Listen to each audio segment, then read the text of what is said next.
میں پردیس تھا، ریاض میں ٹیکسی چلاتا اور سارے پیسے پاکستان بھیج دیتا تاکہ گھر کی تنگ دستی دور ہو سکے۔ 5 سال کی انتھک محنت کے بعد جب واپسی کا ارادہ کیا کہ پاکستان لوٹ جاؤں تو ابا کا خط آ گیا کہ گھر کی مرمت کروانی ہے، پیسے بھیج۔ 5 سال کی جی توڑ محنت کر کے گھر بھی بنوا لیا، لیکن پھر سے ابا کا خط آ گیا کہ بہن کا رشتہ آیا ہے، اس کی شادی کے پیسے بھیجو۔ میں بیمار رہنے لگا تھا، لیکن ذمہ داریاں ختم ہی نہیں ہوتی تھی۔ جب بھی پاکستان آنے کی گھر والوں کو خبر دیتا کہ ایک نئی فرمائش پاؤں کی زیر تنظیر بن جاتی۔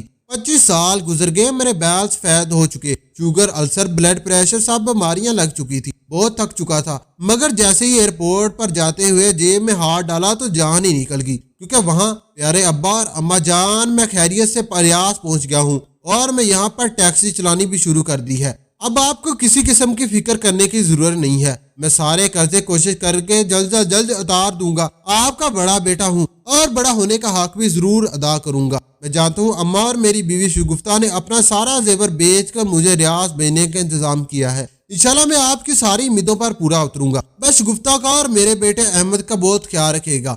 آپ کا بیٹا انور۔ رات کے 1 بجے کا وقت تھا جب میں گھر پہنچا تھا۔ گھر گیا، تمام گاڑیوں کا اڈا جس کے اندر گراؤنڈ میں اور میرے جیسے اور پاکستان لوگ رہتے تھے اور وہ شو روم کے مالک کی ٹیکسیاں چلاتے تھے۔ ہر روز ہمیں 500 ریال اپنے مالک کو دینے پڑتے تھے اور اوپر کی کمائی ہمارے پاس آتی تھی، اس لیے ہم لوگ صبح 6 بجے سے ٹیکسی چلانا شروع کر دیتے تھے اور رات کے کبھی 12:30 اور کبھی تو 1 بج جاتا تھا۔ نہ کھانا کی ہوش ہوتی اور نہ ہی پینے کی۔ خاص طور پر رمضان مبارک میں ہی ان ٹیکسیوں کی مکہ میں زیر زیارت کروانے اور ہوٹلوں سے خانہ کعبہ اور خانہ کعبہ سے ان ہوٹلوں تک پہنچانے میں گزر جاتا تھا۔ 5 سال کا کنٹریکٹ تھا میرا۔ اس شو روم کے مالک کے ساتھ میں دن رات کام کر رہا تھا۔ آج اور عمرے کے سیزن میں ریاض کی زیادہ تر ٹیکسیاں مکہ اور مدینہ میں چلتی تھی اور اس وقت شو روم کا مالک ان سے ڈبل کمائی لیتا تھا۔ کبھی تو مجھے ان کی بھی فرصت نہ ملتی کہ پورا دن ڈنگ سے روٹی کھا سکوں۔ رات کو جب بھی تھک ہار کے روٹی کھانے لگتا تو نیند آنکھوں سے بجال ہو جاتی۔ روکھی سکی بمشکل اپنے اندر اتار کر پانی کا گلاس پی کر سو جاتا، کیونکہ 18 گھنٹے کی ڈیوٹی تھی۔ اس کے بعد جا کر نیند نصیب ہوتی تھی، وہ بھی صرف چند گھنٹوں کے لیے۔ کبھی تو گاڑی چلاتے ہوئے بھی آنکھیں بند ہونے لگتی اور پھر میں ٹھنڈے یک پانی کے چھینٹے اپنی آنکھوں پر مارتا تھا تاکہ جاگ سکوں، کیونکہ بیوی اور اماں کا زیور بیچ کر آیا تھا۔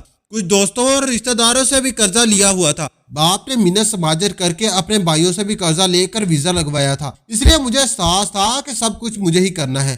قرضہ بھی اتارنا ہے، گھر کے اخراجات کے لیے پیسے بھی بھیجتے تھے اور بیوی کو الگ سے خرچہ بھیجنا تھا تاکہ بیوی کو اپنی ضروریات کے لیے میرے ماں باپ کے سامنے ہاتھ نہ پھیلانا پڑے۔ پہلی تنخواہ جو مجھے ملی تھی میں نے صرف اپنے اخراجات کے لیے ہی رکھی، باقی سارے پیسے پاکستان بھجوا دیے۔ میری والدہ کا خط آیا تھا جس میں وہ بڑی خوشی کا اظہار کر رہی تھی، کہہ رہی تھی پیسے آتے ہی تمہارے ابا نے مہینے بھر کا راشن گھر میں ڈلوا دیا، تمہارے چھوٹے بہن بھائیوں کی بھی فیسیں بھی جمع کروا دی۔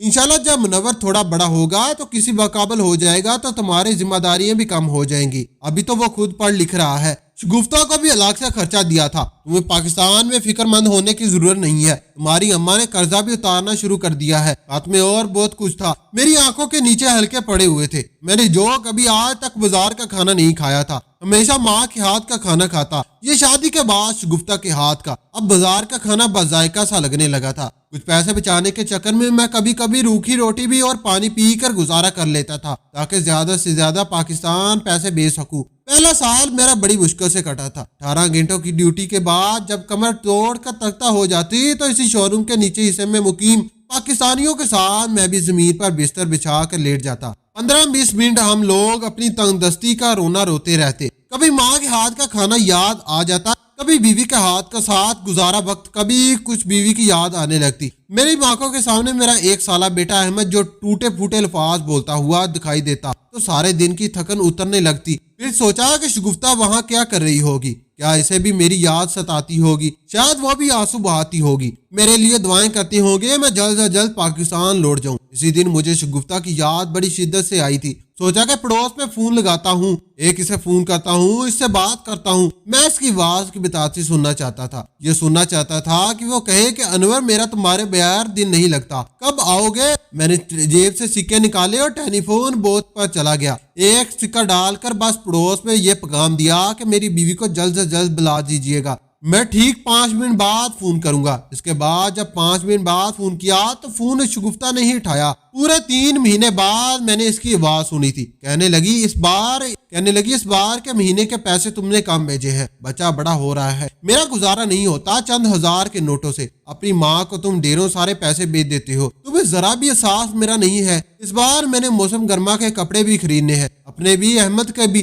सभी अपने जोड़े खरीद चुके हैं, बस एक मैं ही रह गई हूँ। अनवर क्या मैं यहाँ पर तुम्हारी जुदाई इसलिए बर्दाश्त करी हूँ कि तंगदस्ती भी मुझे सहनी पड़े। मैंने कहा क्या हो गया? शगुफ्ता अगले महीने तुम्हें ज्यादा पैसे भिजवा दूंगा, क्यों फिक्र करती हो? कहने लगी जाने भी दो, सारे पैसों पर तो तुम्हारी माँ और अब्बा कब्जा करके बैठ चुके हैं। कहते हैं कर्जा उतारना है, क्या मैंने जेवर नहीं दिया? मेरा कर्जा नहीं उतारना था। मैंने कहा नाराजगी बाद में दिखा लेना, अभी तो मैंने तुमसे मोहब्बत की बात करना चाहता हूँ। परदेश में बसते कितना मुश्किल होता है, बीवी बच्चों के बगैर रहना, पल पल मुझे तुम्हारी याद सताती है। रात को थकन से आंखें बंद करता हूँ तो तुम्हारा चेहरा आंखों के सामने आ जाता है। मैं चाहता हूँ कि वो मुझसे कोई ऐसी बात कह देती कि मेरा यहाँ पर वक्त गुजारा आसान हो, लेकिन इसके तो शिकवे ही खत्म नहीं होते थे। कहने लगी मेरी कुर्बानी का क्या फायदा हुआ, मैं तो चंद हजार की मोहताज रह गई हूँ। बच्चे का दूध भी नहीं आता इसमें, तो पता है दूध का डब्बा कितना महंगा है, 700 का तो वही आ जाता है। और फिर वह अहमद के कपड़े, इसकी चीजें, खिलौने, तुम्हें तो कोई परवाह ही नहीं है, बस वहाँ जाकर बैठ गए हो अपनी माँ अब्बा की जरूरियात पूरी करने के लिए, अपने बहन भाइयों के फीसें बनने के लिए। मैं क्या उम्मीद रखती हूँ तुम्हारे लिए, मैं क्या फिक्रमंद करूँ। इस बार तुम्हारी शिकायत दूर करने लगे हूँ, इस बार तुम्हें 10,000 भेजूंगा। मैं कुछ नहीं जानता, वैसे भी 3 माह बाद मेरी बहन की शादी होने वाली है, मुझे इसकी शादी पर नए जोड़े बनाने हैं। सुन रहे हो ना अनवर मैं क्या कह रही हूँ? हाँ मैं सुन रहा हूँ। बस इतनी बात खोई थी कि फोन कट गया। मैं इससे मोहब्बत वाली बातें करना चाहता था, इससे यह सुनना चाहता था कि इसकी रातें मेरे बगैर कैसे गुजरती हैं, मुझे कितना याद करती है। इसने तो ऐसा कुछ भी नहीं कहा था, बस ये कह दिया था कि 10,000 चाहिए मुझे हर महीने। मैंने गहरी ठंडी सांस ली थी। इस बार जब अब्बा को तनख्वाह भेजी तो मैंने कहा कि शगुफ्ता को 10,000 दे दीजिएगा। कहने लगे इसने इतने पैसे क्या करने हैं? अरे भाई क्या दूसरे खर्चे नहीं है हमारे सर पर? अभी तो मुनव्वर की भी यूनिवर्सिटी शुरू होगी है, एक सेमेस्टर की इसकी फीस लाखों की है, वो बरों का कर्जा उतारूंगा, घर के खर्चे करूंगा या तुम्हारी बीवी के अखराजात पूरे करूंगा जो किसी जाब की तरह बढ़ जाते हैं। अपने मेके में शोर मचा चुकी है कि मेरा मियाँ लाखों कमाता है, लाखों बेचता है। अरे क्या जरूरत पड़ी है इसे ये बातें करने की? नजर लग जाएगी लेकिन 1000 बात समझाने पर मुजाल है कि शगुफ्ता ने हमारी किसी बात पर कान धरे हों। अब तुम्हें प्रदेश में मैं परेशान नहीं करना चाहता थे, मैंने फोन बंद कर दिया था। मैंने अम्मा अब्बा से शगुफ्ता से इसलिए बात करना चाहता था कि यहाँ की थकन खत्म हो सके, वो मुझे मेरी खैरियत पूछ सके। 3 साल हो गए थे, फरमाइश होती थी मुनव्वर को सऊदिया की घड़ी चाहिए थी, जोबिया को भी सऊदिया वाली कढ़ाई वाली चादर चाहिए थी, शगुफ्ता को भी यहाँ से कपड़े चाहिए थे, अहमद को खिलौने भी यहीं के ही चाहिए थे, अम्मा को भी यहीं की मौजूद चीजों का इंतजार था जो कि यहाँ पाकिस्तान जाने वाले डिजाइनर ले जाते थे। दोस्त यहाँ पर बन गया था जिसकी नौकरी अच्छी थी और वो हर साल पाकिस्तान जाता था। जब भी वो पाकिस्तान जाता मैं सामान इसके हाथ भिजवा देता। बड़ी मुश्किल से मैंने 5 साल गुजारे थे। इन 5 सालों में मैंने सारा कर्जा उतार चुका था, मुझे भी कुछ सुकून सा हो गया था। मेहनत करके मेरी आंखों के नीचे हल्के काफी गहरे हो चुके थे, सेहत भी काफी खराब हो गई थी। 18 घंटे जाकर मुझे लगता था नींद बस 3-4 घंटे की होती है। 5 साल के बाद मैंने बड़ी खुशी से खत लिखा कि अम्मा मैं वापस आ रहा हूँ,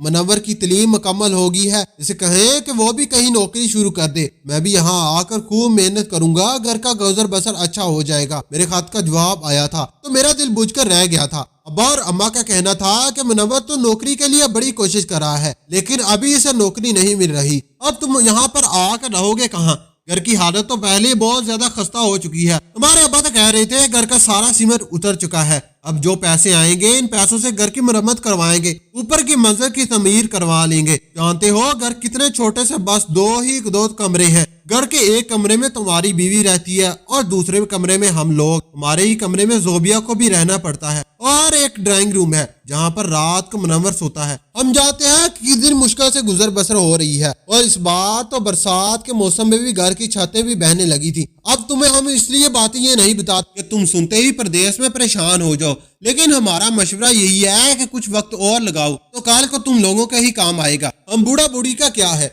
जैसे तैसे गुजारा कर लेंगे। अम्मा अब्बा का खत पढ़कर मेरी सांसें रुक गई। सोचा कि चल अनवर मियाँ फिर से काम पर लग जाता हूँ, ابا کی بھی بات ٹھیک تھی، گھر پکا مضبوط بن جائے گا تو کل کو زندگی گزارنی آسان ہو جائے گی، گھر 2 منزلہ بنے گا تو اور بھی فائدہ ہو جائے گا۔ اس لیے میں نے پھر سے محنت کرنا شروع کر دی تھی، لیکن ایک بار جیسے ہی میں نے کھانا کھایا مجھے الٹی ہونے لگی، معدے میں بہت زیادہ درد تھا۔ میں برداشت کرنے لگا کیونکہ ریاض میں ڈاکٹر فیس بہت زیادہ تھی، پیسے ریاض سے خرچ ہوتے تھے، اور اگر میں پاکستانی پیسوں کا حساب لگاتا تو میرا دل ہی نہیں چاہتا تھا کہ ڈاکٹر کے پاس جاؤں۔ موسمی بخار اور کھانسی نزلہ سرد میں تو ڈاکٹر کے پاس جاتا ہی نہیں تھا، بخار میں ہی کام کرتا رہتا تھا۔ شاید اللہ کو ہی رحم آ جاتا تھا کہ 4-5 دن کے بخار کے بعد میرا خود بخود ہی بخار ٹھیک ہو جاتا تھا۔ سر ابھرا ہوا کہ میں اختاب بیٹھا ٹھیک ہو جاتا، پیسے بچا کر میں پاکستان بھیج رہا تھا تاکہ گھر بن جائے، لیکن میں اس رات میدے میں ایسا درد اٹھا کہ میں تڑپ اٹھا۔ میرے ساتھ ہی جو لوگ شو روم گراؤنڈ پر ایریا میں سوتے تھے مجھے لے کر ہاسپٹل چلے گئے۔ ڈاکٹر نے کہا کہ بازاری کھانا کھانے کی وجہ سے تمہیں السر ہو گیا ہے۔ یہ سن کر میں مسکرانے لگا۔ میں نے کہا پردیش میں گھر کے کھانے کہاں ہوتے ہیں جی، گھر جاؤں گا تو گھر کا کھانا نصیب ہوگا، گھر جانے میں ابھی کئی سال باقی ہیں۔ بہرحال مجھے ڈاکٹر نے تندور کی روٹی سختی سے منع کر دی تھی، کہنے لگے کہ چاول کھا لیا کرو۔ دوائی لینے کے بعد جب میرے دوست نے بل کے لیے پیسے مجھے بتائے تو میرا دماغ گھوم کر رہ گیا۔ میں نے کہا کہ میں اسی لیے ڈاکٹر کے پاس نہیں آتا تھا، اسے چیک اپ کروانے کے لیے پاکستان ہی ہزاروں لگ جاتے تھے۔ وہ کہنے لگا صحت سے بڑھ کر کچھ اور نہیں ہے، تمہیں اپنی خوراک کا خیال رکھنا چاہیے۔ مجھے لگتا ہے کہ جو تمہیں پورا دن فاقہ کا شکار ہو، اسی کا نتیجہ ہے کہ تمہارے معدے پر ورم ہو گیا ہے اور السر کی ہلکی سی شکایت ہے۔ اگر ابھی سے تم نے اپنی بیماری کا نوٹس نہیں لیا تو یہ بیماری اور بڑھ جائے گی اور تمہیں تکلیف بھی دے گی۔ میں نے کہا کہ ہاں خیال رکھوں گا، لیکن مرد کو کہاں اس بات کا ہوش ہوتا ہے کہ اسے اپنا خیال رکھنا ہے۔ یہ سب کام تو اس کی بیوی کرتی ہے، اس کے لیے پرہیزگی کھانا بناتی ہے، اس کی صحت کے بارے میں سوچتی ہے۔ میرا دل شگفتہ سے شدت سے بات کرنے کو چاہ رہا تھا، اس لیے دوبارہ سے فون کیا، شگفتہ کو بتایا کہ میری طبیعت ٹھیک نہیں ہے۔ مجھے لگا یہ سن کر وہ بے چین ہو جائے گی، مجھے کہنے لگی کہ چھوڑ دو، یہاں پر سب کچھ ہے اور واپس چلے آؤ۔ جب میں نے اسے اپنی طبیعت کے بارے میں بتایا تو کہنے لگی تم کیا ذرا درد کو لے کر بیٹھ جاتے ہو، دیکھو اس بار بڑی عید آنے والی ہے اور ابا کہہ رہے ہیں کہ بس ایک ہی بکرا خریدنا ہے۔ میرا میاں باہر کے ملک میں دھکے کھا رہا ہو، پیسے کما رہا ہو اور میں یہاں ایک بکری کی قربانی بھی نہ کروں، میرے میکے میں کتنی بے عزتی ہو جائے گی۔ ایسا کرو اس بار بڑی عید پر مجھے بکرے کے پیسے الگ سے بھیجنا، میں وہ الگ سے قربانی کروں گی، اپنے میکے کے سب گھر والوں میں گوشت بانٹوں گی تاکہ انہیں تو پتا چلے کہ میرا میاں باہر کے ملک میں جا کے کماتا ہے۔ اسے اس بات کا فکر نہیں تھا کہ میں کس تکلیف سے 2-4 ہوں، اس کی ناک اونچی ہو جائے میں اس سے کچھ نہیں کہہ رہا تھا۔ میں نے کہا ٹھیک ہے بھیج دوں گا تمہیں پیسے۔ میں نے فون بند کر دیا، پتہ نہیں کیوں لیکن میرا شاید جواب دے گیا تھا۔ میں اس رات بہت رویا تھا، دل تڑپ رہا تھا اس سے ملنے کے لیے، احمد کی شکایت دیکھنے کے لیے۔ اب تو وہ 7 سال کا ہو چکا تھا۔ میں نے اماں ابا سے پوچھا کہ گھر کی کتنی مرمت رہ گئی ہے۔ وہ کہنے لگے نیچے والا پورشن تو ابھی اچھی مرمت ہو گئی ہے، لیکن اب اوپر کی منزل شروع کروا چکا ہوں، اس کے لیے پیسے زیادہ بھیجنا تاکہ جلد از جلد اوپر کی منزل بھی تیار ہو جائے۔ میں کہنے لگا ابا اور کیا کوشش کروں، 24 گھنٹے میں 19 گھنٹے کی ڈیوٹی دینے لگا ہوں، اس سے زیادہ کوشش میرے اختیار میں نہیں ہے۔ وہ کہنے لگے اچھا فکر نہ کرو، بس ایک بار گھر بننے کی دیر ہے، تمہاری زندگی آسان ہوگی۔ میرا کیا ہے، تمہاری تو ساری زندگی گزر گئی ہے۔ بہرحال میری یہ کوشش ہوتی ہے کہ تیز رفتاری سے ٹیکسی چلایا کروں تاکہ میرا وقت بچے، جہاں میں ایک گھر کو چھوڑ کر آتا ہوں وہاں 2 کو چھوڑ کر آیا کروں۔ پھر ایسا ہی کرنے لگا۔ ویسے میرے سارے راستے زیر عداد ہو چکے تھے۔ 5 سال مزید بیت گئے، 10 سال کا عرصہ گزر گیا تھا، گھر میں بھی زیر تعمیر ہو چکا تھا۔ میں نے سکون کا سانس لیا، لیکن اب میرے معدے کا درد بڑھنے لگا تھا۔ ہر وقت میرا ہاتھ اپنے معدے پر رہتا تھا۔ میں نے کھانا پینا کم کر دیا تھا، کبھی کبھی دودھ اور پانی ملا کر پی لیتا اور خود کو کہتا کہ چلو بھائی گزارا ہو گیا۔ صحت بھی پہلے سے بہت زیادہ خراب رہنے لگی تھی، سر میں بھی پہلے سے درد رہنے لگا تھا کیونکہ نیند پوری نہیں ہوتی تھی۔ 5 سال بعد میں نے ابا کو خط لکھا کہ اس بار میں پاکستان آ رہا ہوں تو منور کی نوکری بھی لگ گئی ہے، مجھ پہ اب اتنی ہمت نہیں ہے کہ میں زیادہ محنت کر سکوں، البتہ یہاں پر بھی ٹیکسی آ کر چلا سکتا ہوں۔ ابا کہنے لگے ٹیکسی کے یہاں کیا ملیں گے، ارے تمہیں کیوں سمجھ نہیں آتی کہ 200-400 ریال اور پاکستانی 200-400 میں بڑا فرق ہوتا ہے۔ محنت تم اتنی پاکستان میں بھی کرو گے لیکن پیسے ہی کم ہی کما سکو گے، اور منور بھی ویسے بھی ہم شادی کرنے لگے ہیں، رضوبیہ کا بھی بہت اچھی جگہ رشتہ ہو گیا ہے، लड़के वाले ने ये रिश्ता इसलिए मंजूर किया है कि इन्हें पता है कि इसका भाई रियाज में कमाता है, घर में खुशहाली है। देखो अगर हम जहेज अच्छा नहीं दिया तो हमारी नाक कट जाएगी। फिर हमने भी तुम्हें पाल पोस कर बड़ा किया है, तुम्हारी माँ ने अपना सारा जेवर बेच तुम्हें यहाँ पर भेजा है। बहन की शादी की जिम्मेदारी तुमने तुम्हारे सर पर ही है। बस एक बार जोबिया इज्जत से अपने घर चली जाए तो तुम्हें कोई इतराज नहीं, तुम आ जाना। वो खत मैं बेदिली से खत को फाड़ कर फेंक दिया था, वरना पाकिस्तान से आने वाले खत को हम परदेसी सीने से लगा कर रखते थे, संभाल कर रखते थे।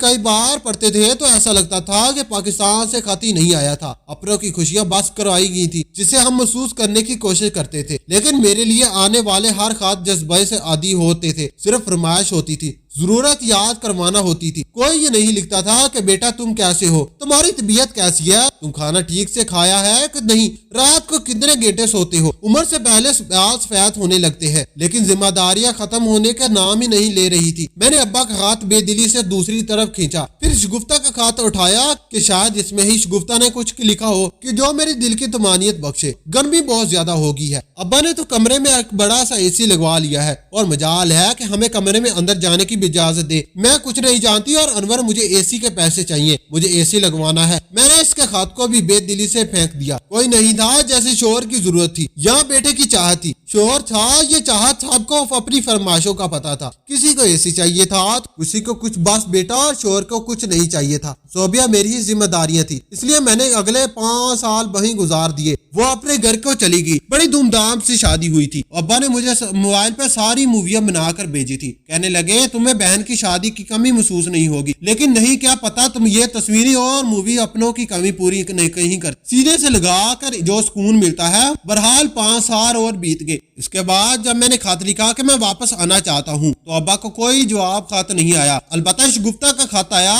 कहने लगी कि तुम्हारे अब्बा की खुदगर्जी को देखते हुए कहते हैं कि ये मेरा घर है, तुम नहायत बदतमीज किस्म की होगी हो, ना हमारी खिदमत करती हो और ना ही हमें पूछती हो। इसलिए मैं सोच चुका हूँ कि ये घर मुनव्वर को दे दूंगा। अपने शोहर को बोलो बैरून मुल्क में रहता है, रियालों में कमाता है, हमें एक अलग घर ले दे। यह सुनकर मुझे अब्बा की इस खुदगर्जी पर बहुत अफसोस हुआ था। मैंने कहा तुम फिक्र मत करो, बस मैं जो पैसे तुम्हें भेजूंगा तुम एक जगह खरीद कर इस पर घर की मरम्मत शुरू करो। और शगुफ्ता इस बात पर राजी होगी। मैं अब्बा को बहुत कम पैसे भेजता था, सारे के सारे पैसे मैं अब शगुफ्ता को भेजने लगा। 5 साल और बीत गए। मेरा घर भी बनकर तैयार हो गया था। मैंने काम शफकत इस घर में एसी तक लगा चुका था। मैंने कहा कि शगुफ्ता मैं बहुत थक चुका हूँ, ब्लड प्रेशर का मरीज हो गया हूँ और आज तो डॉक्टर ने भी कह दिया है कि मुझे शुगर भी होगी है। मेरे चेहरे पर बुढ़ापे के आसार आने लगे हैं। मैं बेहद थक चुका हूँ, मजीद मेहनत करने का मुझ पर कोई हौसला और हिम्मत नहीं रहेगी। वो कहने लगी इसलिए तो कह रही हूँ कि अब अहमद यूनिवर्सिटी में आ गया है। पता है वो अगर इटली में जाकर तलीमी सिलसिला मुकम्मल करेगा तो इसे वहाँ पर बड़ी अच्छी जॉब मिल जाएगी। फिर तुम स्कूल से बुढ़ापा गुजार लेना, लेकिन अभी इसे लाखों रुपए चाहिए। और अब तुम चाहते हो कि हम बुढ़ापा